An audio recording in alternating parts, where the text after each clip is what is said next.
Salut les amis, coucou les petits loups. Alors aujourd'hui je vous parle de la mise à jour du firmware. À tout de suite.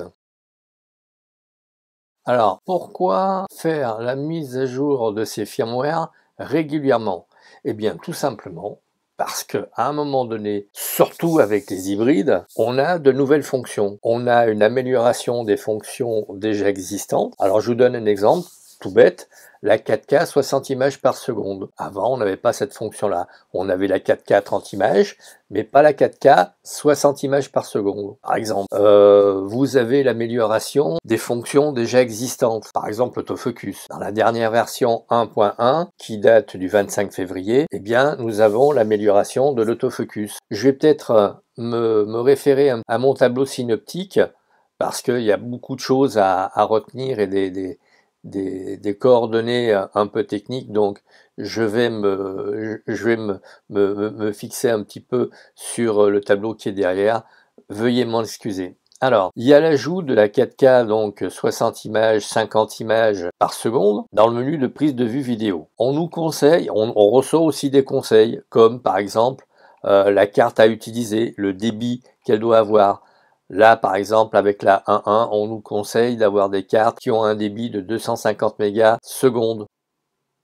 Avec ce genre de petites cartes, pas de souci, on a un super débit. Vous avez un débit encore meilleur avec les cartes CF Express. Alors, pour l'amélioration de l'autofocus, il se situe sur les zones automatiques personne, la F zone large personne, donc L dans le menu, la prise en charge de nouvelles fonctions avec comme nouvelle fonction avec la Blackmagic. Moi je travaille qu'avec un Ninja, bon donc déjà depuis le départ, c'est les kits, les Nikon Z6 étaient vendus en bundle avec le Ninja pour ceux qui voulaient faire de la vidéo directement. Donc là, nous, on a une certaine antériorité, on va dire. Le ProRes RAW est à notre disposition avec le Ninja, par exemple. On a une correction, alors pour les flemmards, je vous fais un résumé de la fiche technique. Hein. Alors, pour filmer en RAW, il faut avoir mis l'option HDMI avancé, RAW sortie et option RAW sortie dans le menu configuration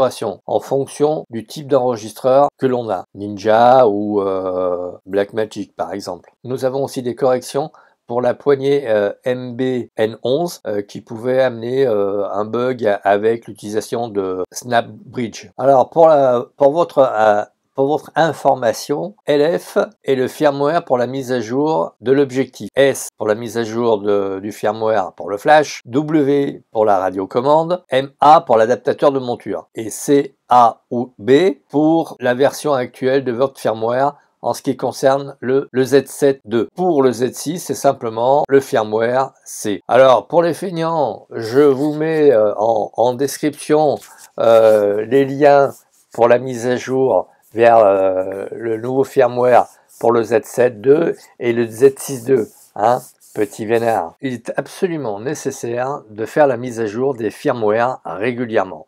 J'ai des potes qui sont un peu réfractaires à la chose et qui me disent « Ouais, bah écoute, hein, pour l'instant mon appareil photo fonctionne bien, je laisse tel que. » Oui, effectivement, si ça fonctionne bien, bon, on va dire, faut pas changer à une équipe qui gagne. Ceci dit, il y a des mises à jour qui sont super importantes, comme par exemple là, la mise à jour pour le Z6 II et le Z7 II de l'autofocus, qui est bien plus performante. Donc, c'est absolument nécessaire de faire des mises à jour.